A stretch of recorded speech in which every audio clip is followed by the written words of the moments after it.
Hello students, मैं Iqbal Singh Girdi from Guru Nanak coaching classes Shri Ganganagar. Today we will discuss about class 11th chemistry. Previous video के अंदर हमने chemistry का first chapter जो है वो स्टार्ट किया था। उसके अंदर हमने 2 पार्ट्स जो है वो केमिस्ट्री के फर्स्ट चैप्टर के हमने डिस्कस किए हैं। चैप्टर फर्स्ट के अंदर हम डिस्कस कर रहे थे some basic concept of chemistry. Some basic concept of chemistry के अंदर हमने कुछ बेसिक बातें केमिस्ट्री के बारे में डिस्कस किए थे, लाइक पीरियोडिक टेबल क्या होगा, पीरियोडिक टेबल को हम लर्न कैसे करेंगे। सेकंड, मैटर क्या होते हैं, एटम्स क्या होते हैं, मैटर को क्लासिफाई कैसे करेंगे, प्योर सब्सटेंस क्या होते हैं, इम्प्योर सब्सटेंस क्या होते हैं, मिक्सचर क्या होता है, हेट्रोजिनस मिक्सचर क्या होता है, होमोजिनस मिक्सचर क्या होता है। फिर होमोजिनस मिक्सचर्स के अंदर हमने सॉल्यूशन के बारे में कुछ डिस्कस किया था एंड लास्ट के अंदर हमने फिजिकल चेंज और केमिकल चेंज के बारे में डिस्कस किया था। तो हम डिस्कस कर रहे थे इसे सॉल्यूशन, मैटर के अंदर सॉल्यूशन। ठीक है, सॉल्यूशन क्या होता है, solution is solute plus solvent is equal to solution. की mixture of two substances, one is present in lesser amount and second is in greater amount is called solution. lesser amount is called solute, greater amount is called solvent. जो lesser amount के अंदर होगा वो solute है, जो greater amount के अंदर होगा वो क्या होगा, solvent होगा। तो उससे solution बनता है। अब इस solution की हमें find करनी होती है concentration। तो हम लिख रहे हैं concentration of solution। आपने 10th क्लास के अंदर डिस्कस किए होंगे 2 word, concentration and dilution. Concentration और डाइल्यूशन क्या होते हैं। डाइल्यूशन मीनिंग होता है मैक्सिमम अमाउंट ऑफ वाटर, कि हमारे पास जो सॉल्यूशन है उसके अंदर हमने मैक्सिमम कितने अमाउंट में हमने वाटर ऐड किया है, उसको हमने डाइल्यूट किया है, पतला किया, उसकी डेंसिटी को कम किया है। कंसंट्रेशन का मीनिंग होता है लेसर अमाउंट ऑफ वाटर, या हम ये चेक करें कि हमने जो सॉल्यूशन बनाया है उस सॉल्यूशन की थिकनेस कितनी है, उस सॉल्यूशन की डेंसिटी कितनी है, वो कितना गाढ़ा है या कितना पतला है, उसको पता करने के लिए हम फाउंड करते हैं concentration of solution. Concentration of solution को फाउंड करने के लिए हमारे पास कुछ फॉर्मूलाज प्रेजेंट हैं। लाइक हमारे पास फर्स्ट फॉर्मूला है मास परसेंट का। मास परसेंट का मीनिंग कि हमारे पास जो सॉल्यूशन है, सॉल्यूशन के अंदर जो सोल्यूट या सोलवेंट अगर हमारे पास सॉलिड अमाउंट के अंदर प्रेजेंट है, बिकॉज सॉलिड को हम मास के हिसाब से मेजर करते हैं, तो वो कितनी अमाउंट के अंदर वहां पर प्रेजेंट है, तो हम उसको कैसे फाउंड करेंगे। हम लिखेंगे mass percent is equal to amount of component of solution, कि हमारे पास जो सॉल्यूशन है उसके कंपोनेंट की अमाउंट। कंपोनेंट मीनिंग सोल्यूट या सोलवेंट, दोनों में से कोई एक। सोल्यूट या सोलवेंट की जो अमाउंट है अपॉन के अंदर आएगा total amount of solution. Total हमारे पास सॉल्यूशन कितना है इनटू 100, जिससे हम किसी सॉल्यूशन की मास परसेंटेज या अपने बोल सकते हैं कि कंसंट्रेशन को फाउंड कर सकते हैं कि हमारे पास जो सॉल्यूशन है उसकी कंसंट्रेशन कितनी है, उसके अंदर कितनी अमाउंट के अंदर जो सोल्यूट प्रेजेंट है या सोलवेंट प्रेजेंट है। जैसा हमारे पास एक एनसीईआरटी के अंदर क्वेश्चन है, क्वेश्चन प्रॉब्लम 1.6 है, वो मैं रीड कर रहा हूं, आप उसकी गिवन वैल्यू देख के वहां से क्वेश्चन जो है वो कर सकते हैं। देखिए, a solution is prepared by adding 2 gram of substance a. हमारे पास कोई सब्सटेंस ए है 2 gram, a to 18 gram of water, calculate the mass percent of the solute. और इसको बी मतलब वाटर के अंदर ऐड किया है, कितना है वाटर 18 ग्राम। ठीक है, तो यहां पर क्या होगा, amount of component of solution 2a रख लो। Second, total amount of 2 plus 18 into 100 क्या आ जाएगा 200/20, तो ये आ जाएगा 10%। यहां पर इसकी जो अमाउंट है, जो कंसंट्रेशन है, कि हमने यहां पर जो 2 ग्राम सब्सटेंस ए लिया वो कितना लिया है वाटर के अंदर, हमने 90% तो वाटर ऐड किया है और 10% उसके अंदर हमने क्या ऐड किया है, एक सब्सटेंस या कोई एक कंपोनेंट। या सेकंड हम क्या कर सकते हैं, यहां पर देखिए अमाउंट ऑफ कंपोनेंट की जगह सोलवेंट 18 ग्राम, टोटल कितना हो जाएगा 2 + 18 × 100 तो अपॉन में 20, तो ये आ जाएगा 90%। मतलब हमारे पास जो सोलवेंट है वो 90% और जो सोल्यूट है हमारे पास वो कितना है 10% एक सॉल्यूशन के अंदर हमने ऐड किया। इस तरीके से हम उसकी कंसंट्रेशन फाउंड कर सकते हैं कि हमारे पास जो सॉल्यूशन है, सॉल्यूशन के अंदर हमारे पास जो सोल्यूट है वो कितनी अमाउंट में है, या जो सोलवेंट है वो कितनी अमाउंट के अंदर प्रेजेंट है, परसेंटेज की फॉर्म में, कि हमारे पास 10% सोल्यूट है 10% सोलवेंट है। इस हिसाब से हम उसकी जो कंसंट्रेशन है वो कैलकुलेट कर सकते हैं। नेक्स्ट, ये तो हो गया एक first mass percent.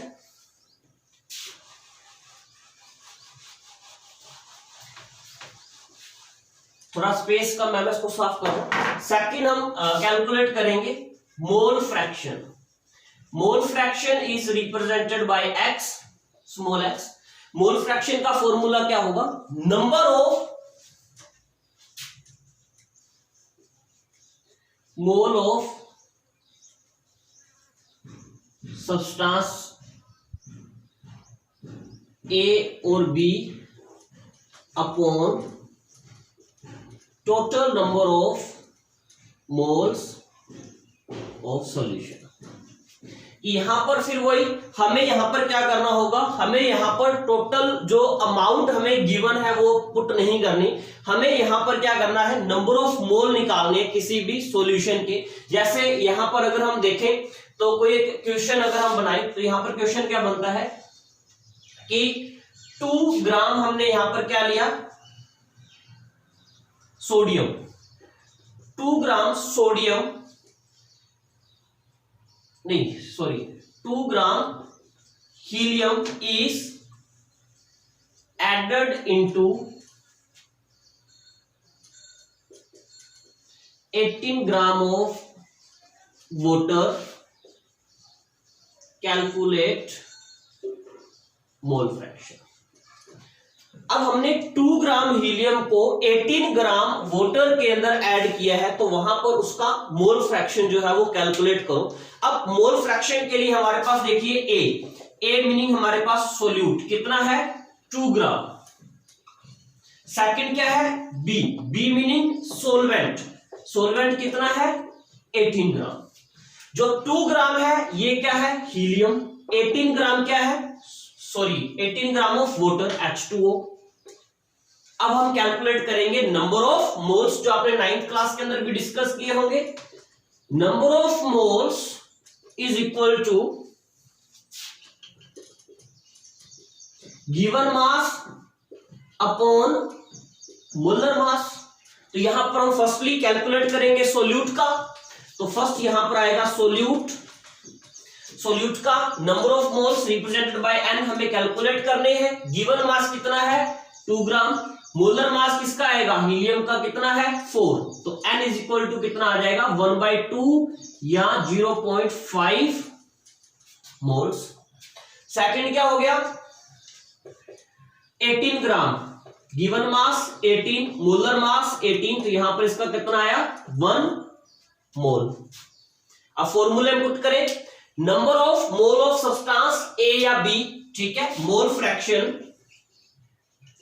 Mole fraction is equal to number of moles substance A या B। तो ये A है ये B है, तो एक पुट किया 0.5 अपॉन में total number of mole of solution, या यहां पर लिखे A प्लस B, तो A कितना है 0.5 अपॉन में 0.5 प्लस 1, 0.5 अपॉन 1.5। इसको इजी कर लो कैलकुलेशन को, पॉइंट से पॉइंट कट हो जाएगा, तो ये हो जाएगा 5/15 या 1/3 या 0.33। तो इस तरीके से हमें कैलकुलेट करना है मोल फ्रैक्शन। मोल फ्रैक्शन बहुत ज्यादा इंपॉर्टेंट है, आगे भी आपके सभी चैप्टर्स के अंदर ये काम आने वाला है। तो मोल फ्रैक्शन के लिए हमें मेनली नंबर ऑफ मोल्स जो है वो फाउंड करने आने चाहिए। तो नंबर ऑफ मोल्स को हम कैसे कैलकुलेट कर सकते हैं, गिवन मास अपॉन मोलर मास के थ्रू भी कैलकुलेट कर सकते हैं, या अगर हमें गिवन मास दिया हुआ है क्वेश्चन के अंदर तो नंबर ऑफ मोल और मोलर मास से भी हम कैलकुलेट कर सकते हैं। तो आपको मोल फ्रैक्शन निकालना क्या हो जाएगा, इजी, और बहुत इजी है। उसके बाद हम चलते हैं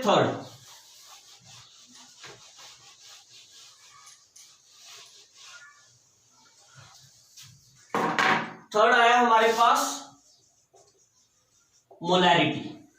ठीक है, अब मोलैरिटी को आप कैसे कैलकुलेट करेंगे, सेम जो इसका फॉर्मूला है मोलैरिटी कैलकुलेट करने का सेम ही रहेगा। तो molarity is represented by M. Molarity क्या आएगा, number of moles of solute upon total volume of solution in litre, कि हमारे पास टोटल नंबर ऑफ मोल्स किसके, सोल्यूट के, अपॉन में total volume of solution in kg की हमारे पास जो टोटल सॉल्यूशन है उसको, सॉरी लीटर के अंदर आपको उसकी जो अमाउंट है वो ऐड करनी है। कैसे, इसका भी बुक के अंदर आपको एक क्वेश्चन दे रखा है, आप रीड करना। यहां पर क्वेश्चन नंबर है इसका 1.8 पिंक कलर के अंदर। तो क्या कह रहा है question, the density of 3 molarity. ठीक है, यहां पर इसने इसकी डेंसिटी दे रखी है कितनी, 3m, solution of NaCl, 3m solution of NaCl is 1.25 gram per liter. Calculate the molarity of solution. Calculate the molarity of solution. अब यहां पर देखिए, यहां पर हमारे पास क्या है, डेंसिटी दे रखी है 3m। ठीक है, तो यहां पर हम देखें डेंसिटी, डेंसिटी मीनिंग होता है बेटा मास बाय वॉल्यूम। डेंसिटी क्या होगा, मास बाय वॉल्यूम। डेंसिटी कितनी है, 3, वहां पर हमें दे रखा है ग्राम पर लीटर के अंदर मास, मास कितना दे रखा है 1.25। तो यहां से आपके पास आ जाएगा वॉल्यूम। आपने वॉल्यूम कैलकुलेट कर लिया, तो वॉल्यूम आया हमारे पास 1.25/3। Calculate the molarity of solution. Molarity कैसे आएगी, number of mole of solute. हमें किसके नंबर ऑफ मोल ऑफ किसके निकालने हैं, सोल्यूट के। Number of mole of solute कैसे निकलेंगे, इसका निकलेगा मोलर मास। इसका क्या आएगा, गिवन मास हमें दे रखा है, अपॉन में मोलर मास, और यहां पर क्या आ जाएगा, total volume of solution in litre. Litre की जो वॉल्यूम है वो आपको यहां पर ऐड करनी है। इस तरीके से आप निकाल सकते हैं। सॉरी, थोड़ी सी मिस्टेक हो गई, यहां पर सॉल्यूशन दे रखा है NaCl का। ठीक है, NaCl का सॉल्यूशन मीनिंग Na जो Cl है वो बेटा ऐड होगा वाटर के अंदर। ठीक है, तो आप नंबर ऑफ मोल्स जो निकालोगे वाटर के अकॉर्डिंग निकालोगे। उसके बाद नेक्स्ट हमारे पास फॉर्मूला आता है मोलैलिटी।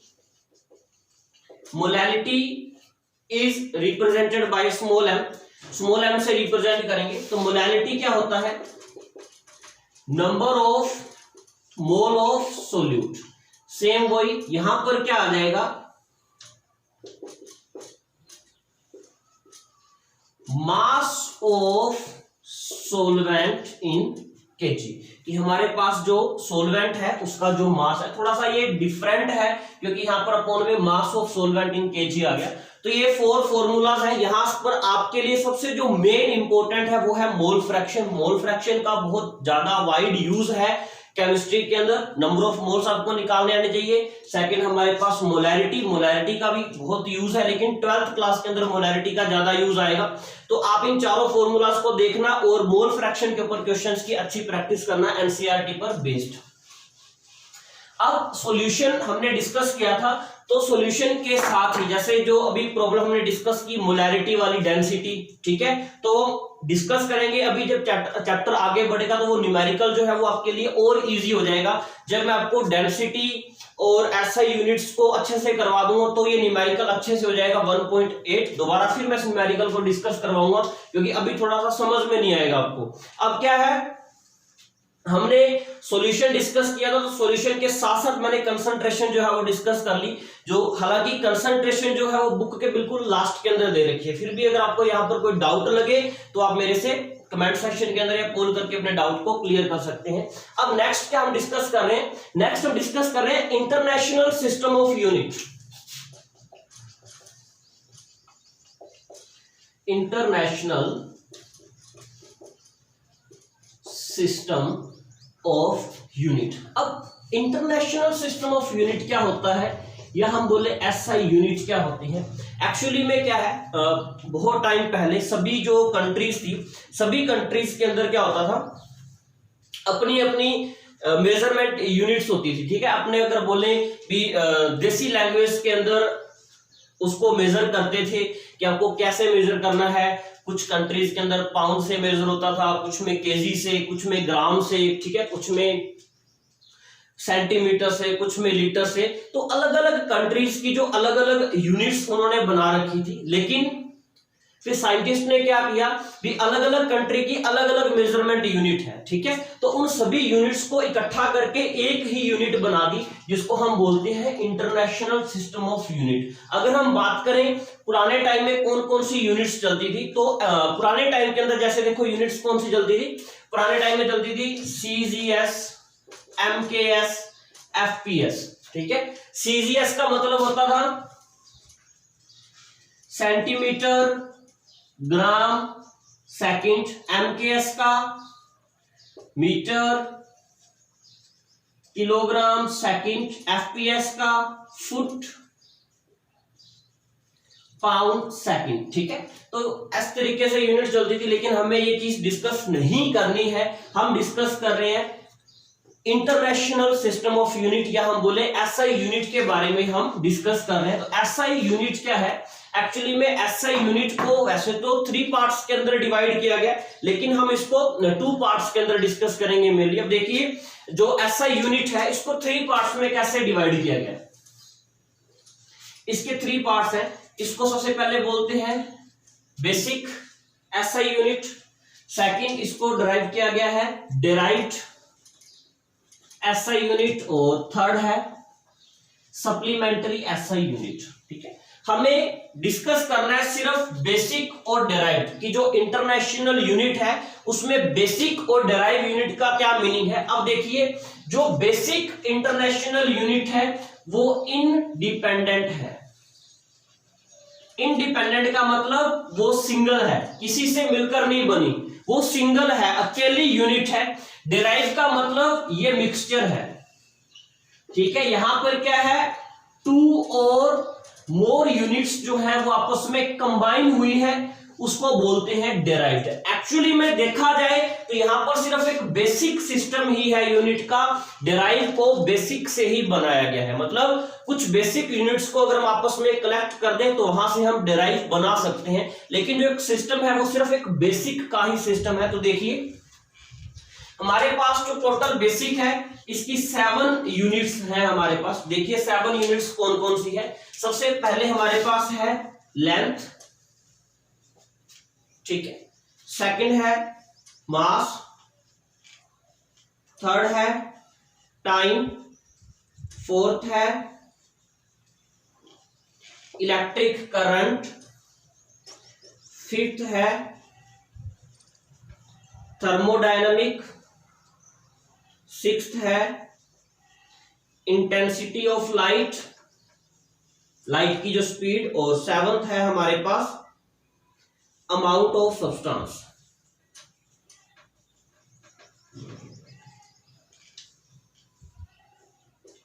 तो हमारे पास टोटल जो 7 यूनिट्स है हमारे पास, ठीक है, जिसको हम रिप्रेजेंट करते हैं। यहाँ पर जो लेंथ है उसको हम एल से रिप्रेजेंट करते हैं। लेंथ का मीनिंग किसी भी सब्सटेंस की जो लेंथ है, उसकी जो लंबाई है, उसको हम लेंथ बोलते हैं।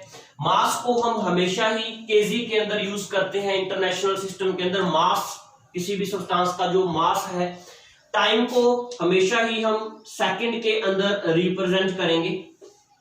इलेक्ट्रिक करंट आपने डिस्कस किया था 10th क्लास में, एम्पियर होती है इलेक्ट्रिक करंट की एसआई यूनिट। थर्मोडायनामिक्स केल्विन, बेटा थर्मोडायनामिक्स मीनिंग टेम्परेचर से है। टेम्परेचर की जो एसआई यूनिट स्टैंडर्ड हम डिस्कस करते हैं वो है केल्विन। नेक्स्ट आ गया intensity of light. Intensity of light की होती है कैंडेला, जिसको हम CD से रिप्रेजेंट करते हैं।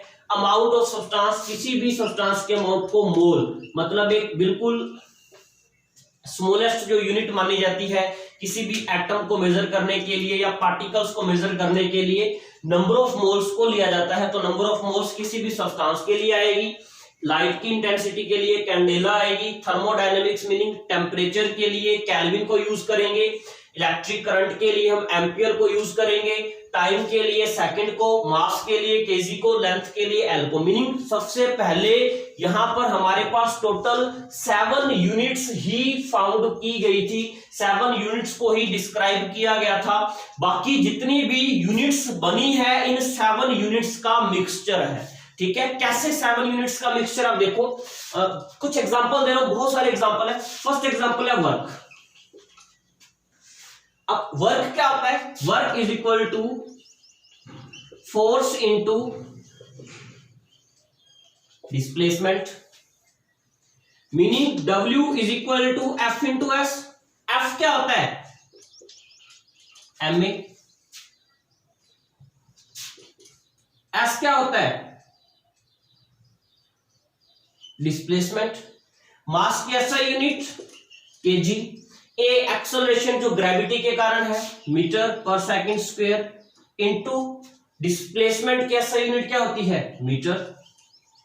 इस तरीके से बाकी जितनी भी जो यूनिट्स है जिनको हम डेराइव करते हैं, मतलब वो मिक्सचर होता है कुछ यूनिट्स का, या हम इसको न्यूटन मीटर भी बोल सकते हैं। ठीक है, न्यूटन मीटर मतलब फोर्स की एसआई यूनिट न्यूटन है, डिस्प्लेसमेंट की एसआई यूनिट मीटर होती है। इस तरीके से जैसे नेक्स्ट हम बात करते हैं पावर की।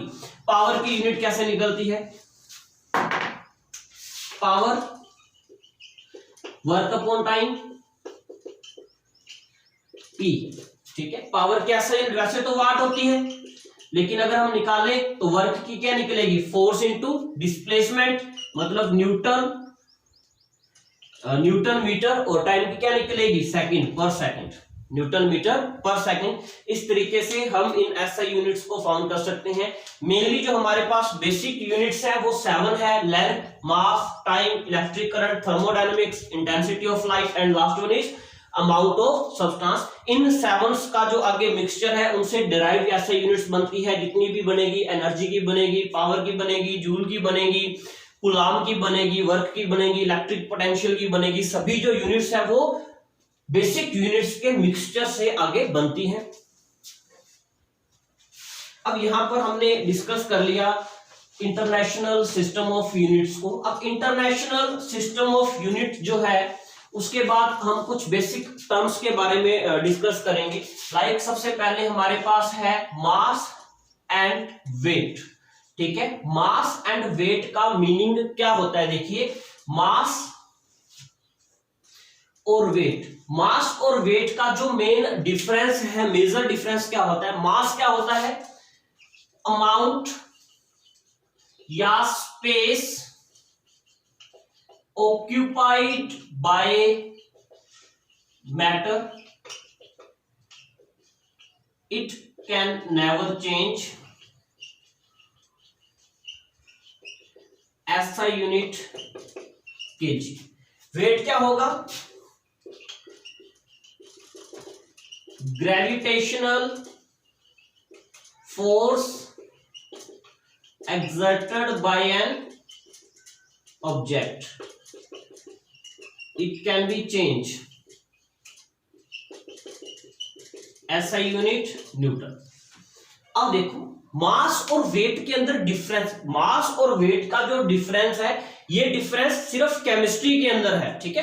केमिस्ट्री के अंदर क्या डिफरेंस है, mass, mass meaning space occupied by an object, कोई भी जो ऑब्जेक्ट है वो कितना स्पेस ऑक्यूपाई कर रहा है। मीनिंग अब ये एक डस्टर है, अब इस डस्टर को चाहे तो आप ऐसे रखो तो भी ये इतना ही स्पेस लेगा, चाहे आप ऐसे रखो तो भी ये इतना स्पेस लेगा। फर्क क्या होगा, अगर हम इसको ऐसे रखेंगे तो ये ग्राउंड को लेकर के स्पेस जो है वो ज्यादा लेगा, ऐसे रखेंगे तो एयर की रिस्पेक्ट में स्पेस ज्यादा लेगा, ठीक है। लेकिन जो स्पेस है वो हमेशा उतना ही कवर करेगा जितना इसके पास मतलब मैटर है, जितना इसके पास सब्सटेंसेस या अपने पार्टिकल्स इसके अंदर ऐड है। इसको अपने कभी भी चेंज नहीं कर सकते। इसको आप चाहे स्पेस में ले जाओ, मून पे ले जाओ, पानी के अंदर ले जाओ, बाहर ले आओ, अर्थ पे ले आओ, इसका जो मास है वो सेम रहेगा।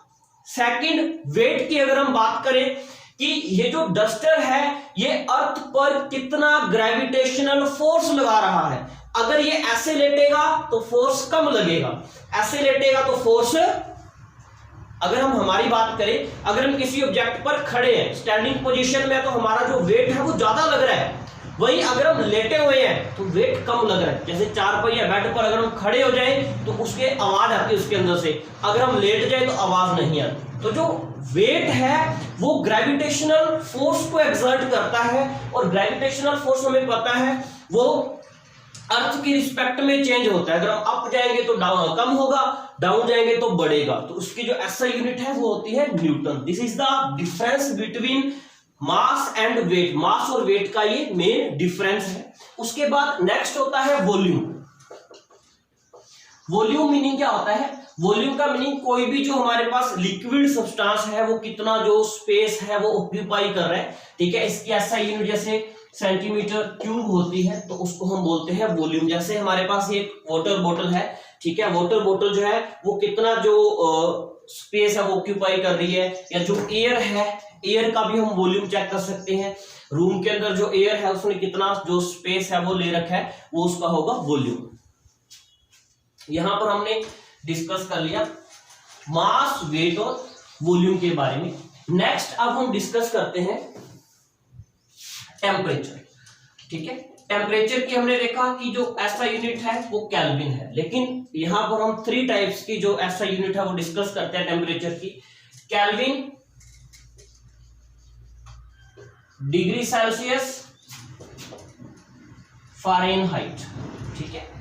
डिग्री फ़ारेनहाइट, डिग्री सेल्सियस और केल्विन, 3 जो यूनिट्स हम टेम्परेचर की यूज करते हैं टेम्परेचर को मेजर करने के लिए, ठीक है।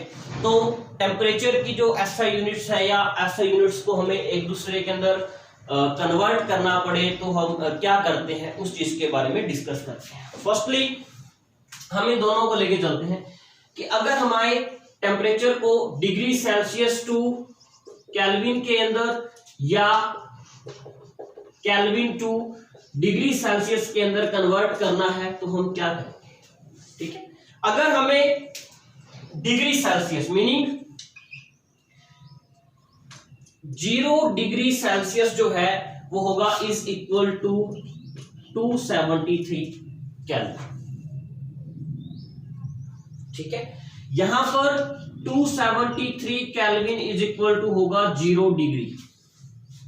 फॉर एग्जांपल हमारे पास है 25 degree Celsius to Kelvin convert करो, यहां पर क्या हो जाएगा,